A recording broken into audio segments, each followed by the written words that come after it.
Well, welcome to everybody to navigating the legal jungle of business. Today, navigating us through the legal jungle is my wonderful guest, David Goldenberg. David is a founding partner of VLP Law Group. His practice generally involves helping startups and other growth-oriented companies on formation, financing, M&A, and general contractual matters, including partnering and other business transactions. David excels at counseling companies at all stages, from helping founders form the company to assisting mature companies on large financings or sales, and much more. So I remember, David, when I started my company, the first question I had to ask myself was, what is the right entity for my business? Because it's important to know whether to pick an LLC, an S-Corp, a C-Corp. So tell me your thoughts on that. Yeah, that's correct for me. And thanks for having me.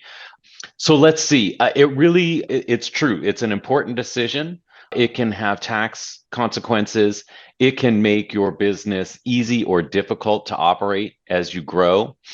And in the case of, if you form a corporation and then you really want it to be an LLC, it's kind of difficult to switch. So it's definitely important to get right. It's something you definitely want to talk with somebody about as you're forming the company, right? Because everyone's situation is different. Everyone's tax situation is different. Their business plans are different, et cetera. In general, LLCs are great for small businesses. If you don't plan on raising money from other people, if you don't plan on giving equity to a bunch of people, LLC is a great, simple, convenient structure to protect you and your personal assets from the business liabilities and keeps the rest of it simple. Tax-wise, it's very efficient. In terms of the overhead and maintenance, it's pretty low, and it still gives you all the protection that you would need, the same as a corporation. As between a S-Corp and a C-Corp, S-Corps are good. And a lot of accountants like S-Corps because of it's got a few small tax advantages over the LLC, 2, 3, 4% type advantages. So, but as the company grows, 2% is a lot of money.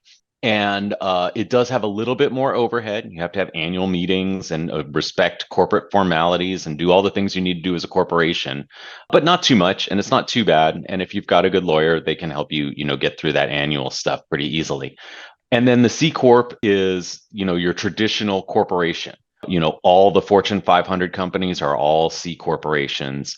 If you plan on raising money, C Corp is the way to go almost always, unless you're in real estate or other kind of special situations. And again, everyone's situation is different. A C Corp's also good if you want to give stock options to employees. So for a lot of tech startups, they choose C corporations for that reason. Sometimes you start a business, as I did in the past, and you think you're going to be doing one thing, and then you pivot a little bit. Sure. And if you start over by dissolving your company, and then someone asks you, how long have you been in business? Mm-hmm. That's complicated. So It is. I went through a series of changes. So I could say I've been in business since 2013. And that was very complicated. So what do you think about that? I mean, that's all true, especially banking and financial relationships. They want to see years of tax returns, for instance, if you're applying for a loan or your financials that show consistent. And it's true, if you wound down the company and started a new one, from the bank's perspective, they're going to, even no matter what you say about it being the same business, they're not going to see it that way. So you're absolutely right. Yeah. That's complicated. What's also complicated often is having a co-founder. Yes. And how you should think about ownership and having the right agreements in place. 100%. Yeah. How should we think about ownership with a co-founder?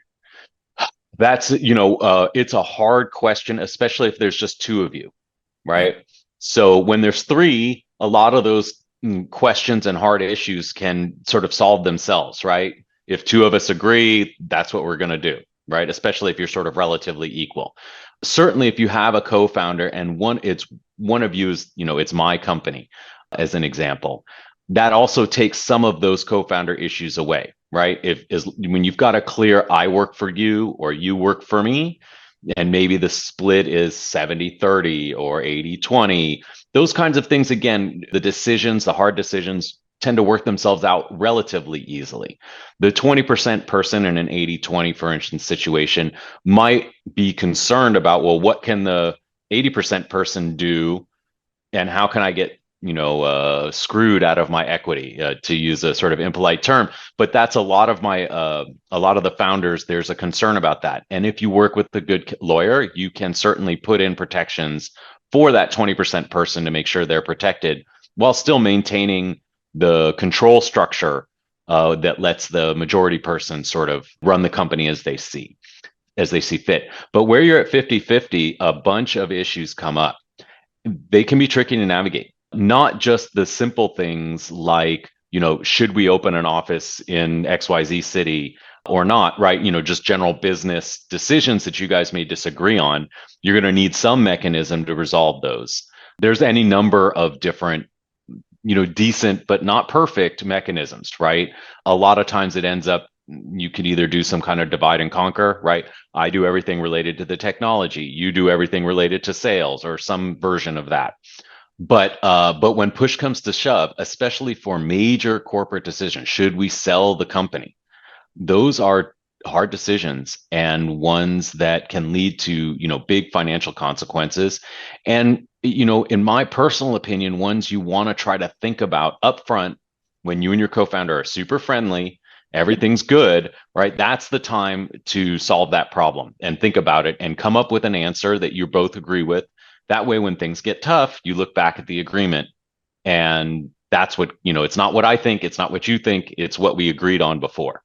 So when we form a company, we do that founders agreement for almost every time, unless it's, like I said, one of those 80-20 situations, then that's less needed. But if it's a two-founder 50-50 company, we strongly recommend a founders agreement.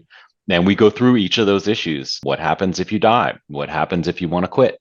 What happens if you get divorced? All those things come into play and create issues for your company. So yeah, absolutely. Years ago, my very first gig as a business coach was with the Small Business Development Corporation in Orange County. And one of the very first things we were always supposed to do was make sure there was a founders agreement in place. Good. But you know what? Sometimes people say there is one. They just haven't signed it yet. Oh, that's terrible. Yes. And we get that all the time. Yeah. Or what's worse, they haven't even signed their stock purchase paperwork, right? And so it's unclear who even owns the company, right, or the documents, they downloaded something from the internet, especially for LLCs, and they don't know. They just, download this LLC agreement. They assume they're all the same, which they're not. They're very, very different. And they sign something, and in it could say any number of things, because that LLC agreement was set up for the company that those people wanted, not what you want, right? So it could say that the guy whose last name comes first in the alphabet gets to make all the decisions. If that's what it says in the LLC agreement, that's what it's going to be if you guys get into a dispute. And that make sure you read everything before you sign it. Imagine if you say the person with the most hair and then the hair's gone. Right. So, I really agree that it's important to think about everything before you start, like what your values are. Yes. One of my favorite values is family first, both human and furry. What that means is if you're on a call and your dog is not well, those people need to understand that you got to go to the vet, not hold it against you.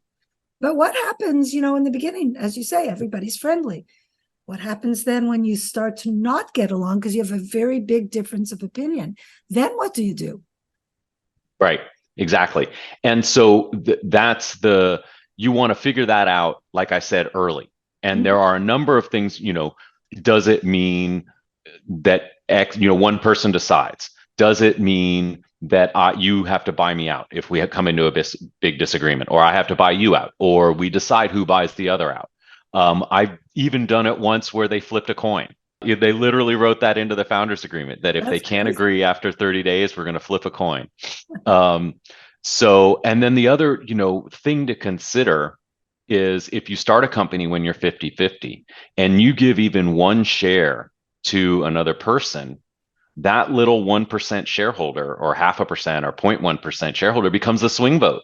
which no one, I don't think, thinks about when they start the company and then they give some small amount of equity to somebody. But, A plus the little guy can outvote the other guy, decide to sell the company, decide to, fire the other person, any number of things that no one really thought about. So they probably think about if they leave, they probably think about if they die. What do they do about divorces? That's a big Yeah, it is. It's a big one. And it's, again, layers a number of sort of somewhat complicated issues, right? So family law issues come into play, right? Which depend state by state, and in some states, even county by county. Right. So if you get divorced in California here, for instance, if you get divorced in Marin, the results can be different than if you get divorced in San Francisco, amazingly enough. But what we write in, but again, this is subject to the parties wanting this, right? Is very few people, when they start a company, when you raise this issue, what happens when you get divorced? Almost nobody says, well, I want my ex to have half my stock and have them vote and be part of the company, right? Almost nobody wants their ex to be, have a major stake, especially in, let's say, a two-person company. They're going to end up with 25% of the company if it's a community property state and the ex-spouse gets half, right? So our typical agreement is that will trigger a buyout right. So that the founder that stays can buy the stock from the spouse. Now they have to come up with the money. They have to be able to do that. They have to want to do that, but at least they have the option to keep the stock amongst the two company founders. It gives the spouse the full compensation, so they can't complain because, they got the value of the shares at the time of divorce, but it doesn't create that sort of management nightmare scenario of having to manage with your ex. And nobody thinks they're going to have a divorce, right? Yeah, right. Nobody thinks a lot of things, right? For sure. Yeah. People are very hopeful in the beginning. Exactly. So let's change gears a little bit. Sure. And one of the most common issues when you're hiring people, a lot of entrepreneurs think that they can just hire an independent contractor and then maybe that's the only gig that contractor has. Yes. So tell us about that. What happens then? Sure. Very common, especially in small companies, right? There's a decent amount of overhead, not just in all the taxes, right? But the administration. You've got to, deliver the paychecks in a certain way. You have to do all these withholdings, and then you have to pay the withholdings to these different government entities every month or every quarter, depending on how big your company is. It's a lot of work to do, and a lot of small companies say like, hey, why don't we just make this easy and I'll pay you as a contractor. And it's very tempting to do it that way. And the contractor on the other side, the person providing the services, may also want that. Hey, this is great. You pay me like a contractor. I get to write a bunch of stuff off because I'm a contractor and I have my own small business. But as you noted, if you only have one customer and you don't have an independent business, you didn't form that LLC, you didn't get insurance, you don't look like a business, the state you're at risk. The hiring company is at risk, and so is the employee, although more so on the company. The technical term for that is called misclassification, right? And that means that the company should have been paying this person as an employee, but they were paying them as a contractor. And the state can come in and audit you at any time for years. And if you should have been paying that person as an employee, there's a penalty for not giving them a paycheck. There's a penalty for not putting the right things on the pay stub because you gave them this 1099 check. And so there's a separate penalty for that. There's interest due on all the withholding you should have taken, right? That the taxes you should have paid. There's interest and penalties on those taxes that you didn't withhold and pay. So it can add up to a good amount of money. It's expensive. Because you have to hire a specialty counsel to go talk with the state and try to negotiate through that. The numbers start off very large when they come in and audit you. You often can whittle them down to something a little more reasonable, but it almost never pays off for you. It's not like this is something where you can game the system and only pay a little bit in the end. You end up almost always paying more, and it creates a lot of risk internally at the company. So again, getting that right is something you should be talking with your lawyer about, making sure that the contractor looks and acts like a contractor. And about 3-4 years ago, California in particular passed this law that made it much harder to pay people as contractors. Again, depending on the state where the person works. So if the person's working in Texas, it might be, Texas has a more lenient approach towards paying people as contractors than California does. So again, it's important to talk to your labor lawyer about that. So let's talk about another form of protection now, Sure. because IP is really critical to everyone's business. So how about a little bit of an overview of patents, copyrights, trademarks? People get Absolutely. That's and you know, as the title of your podcast is, you know, it's a jungle out there, right? yes. These are very valuable rights that have very specific and somewhat arcane ways of protecting them, right? These are kind of these old, you know, the patent statutes written into the Constitution, right? I mean, that's how old some of this stuff comes from, right? Copyrights have been revised a number of times, but again, very, you know, the first copyrights date back hundreds of years. So these are old protection mechanisms that have had to adapt to the modern age, but in general, you know, still exist in those original formats. So let's just go through them one at a time. Let's start with trademarks. So trademarks are what you think about when you think about a brand. Tide detergent or Clorox bleach or, you know, IBM computers, something like that, right? All of those are brand names, and those logos associated with those are all fall generally under the concept of trademarks. If you have a brand you want to protect, you should think about getting it trademarked. And we have now in the US a very easy federal system which gives you protection in all 50 states for, you know, a few $100 filing fee, right? You know, once you pay the lawyers, it's, you know, probably closer to $2,000, but still, you know, in the big picture, not very expensive cost for a pretty broad protection. And it lasts 5 years. You have to just renew it as long as you're continuing to use the trademark. So that's how trademarks work. That's for your logo and your name, and they're separate trademarks. So the Clorox logo, right, that thing with the diamond on it, that's one trademark. The Clorox name is another. So someone couldn't make that same diamond logo and put, you know, I don't know, Snorox on it or something like that, and which is a different word, right? But it looks just like your logo. The logo mark protects that, and then the word, right? So they could make something that looks totally different, but call their bleach Clorox, and then again, you would be able to stop them if you protected the word mark. So that's trademarks. Copyright is the next one. I'm sure everyone's heard of copyright. You hear about it in music all the time. Unless you're in the music industry, which is a very complex copyright system, copyright is good for protecting your written works, right? And like the word sounds, it is protects from copying, right? So it's very clear, you know, you write a book, I take that book and Xerox it, that is a violation of my copyright, right? That's what the copyright law is protecting against. I take a photo, a musical recording, or any written work, and in general, those all three are protected by copyright, but they're only protected from direct copying, right? So you don't get protection for your idea or your story, right? Now, obviously, if I copied your whole book and changed 2 words, that's not enough, right? That would still, you'd still be able to sue me for copyright infringement. But if you came up with an idea for a story about, you know, family that gets shipwrecked on an island or something like that, I can tell that story with different people, different names, and whatever. You can't own that story. Again, how close it gets, there's a bunch of cases and people sue about you stole my idea. Depends on how developed your idea was, how unique it was, and how close the next story was. But in general, that's what you think about. You think about, he copied my work. If you have things you don't want people copying, consider applying for copyright. Patent is the next big one.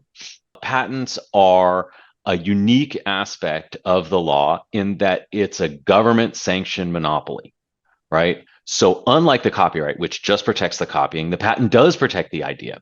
It protects the idea and in the way that you solve a problem, right? That's really what the government's deal was. And the reason that you have a patent is we want to encourage people to come up with new solutions to things.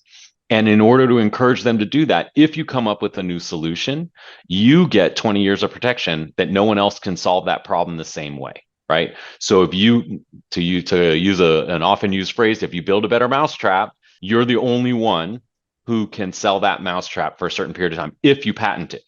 Now, patents, that's a powerful right. And most of the time, we live in a capitalist society where we want people to compete. We don't like to give people exclusive rights to do things. In fact, the new mousetrap would be much cheaper if everyone could make one. I might be able to manufacture it more cheaply than you or sell it for a lower price, even if our costs are the same. But the government gives me that right, or gives you that right if you patent it, in exchange for telling the world about this invention. And they feel that 20 years you get the profits, and then after that everyone else can. You have to jump through a lot of hoops to get a patent. It's a hard process. You should hire a patent lawyer. It's not something you want to try to do on your own. File that with the government. It goes through a long examination process. It could be 2 years that you're sitting there with the PTO, which is the Patent and Trademark Office, trying to get them to approve your patent. So it takes a long time. And when it issues, that's when your rights will begin. Until then, you need to keep that idea secret. And if you don't, you could lose all your patent rights. So it's, again, important, though, if you think you have a patentable invention, talk to your patent lawyer early on, and make sure that they get the right stuff on file with the government. Once it's on file with the government, then you have a little bit more freedom to disclose things to people. But before then, you really should keep it secret. I have a funny story. So Sure. Coca-Cola was always a big secret, right? Yes, trade secrets. Yeah, I didn't talk about that one. We can, though, if you want. Yeah. No, it's okay, because I'll tell you the story. Yes. So my dad was a flavor chemist, and his parents or his family owned a bottling company in Sure. Winnipeg, Manitoba. My father moved to Montreal, and he continued creating these extracts. He made, fake garlic and all kinds of flavors. In fact, he'd come home and say, "What did I make today?" So I'd smell his hands and, "Oh, you made orange, Daddy." So he really wanted to find the secret to Coca-Cola. And he had a business partner. And his business partner used to sneeze every time he drank a Coke. So my father cracked the code, but he didn't sell in North America. He actually sold products South America, elsewhere in the world. Really? Yeah, but it was all, and he was never like wealthy. Did the partner sneeze? Was it close enough that the guy, Yes. it did? Oh, that's how he knew. That was his test, huh? Isn't that funny? That is funny. Anyway, Yeah. so Yes. this has been such a pleasure. Do you have any final words of wisdom to share with our students? Final words of wisdom. What I would say is that if Google is helpful, but really when you're talking about things that are super important for your business, consider talking to an experienced professional. There's a lot of information out there, and just like anything else, if you wouldn't operate on yourself, maybe think about not, making the decision on important things like how you're going to divide your business if you, fight with your co-founder by yourself. See about getting some expertise help in there. Yeah, hire a lawyer before you need. In general, it's a lot cheaper. It's usually 10 times more expensive for me to fix a problem than it is for me to deal with it up front. Yeah. So David, tell our viewers how best to contact you. Well, they can search, if you search for VLP Law Group, or even just David Goldenberg, VLP Law Group, it should come up. My name should come up pretty quickly. Email is probably the best way to get me, dgoldenberg@vlplawgroup.com. And then you can always call 415-354-2442. Wonderful. So I am Dr. Frumi Rachel Barr, and this is Navigating the Jungle of Business today. See you all next time. Thank you, David.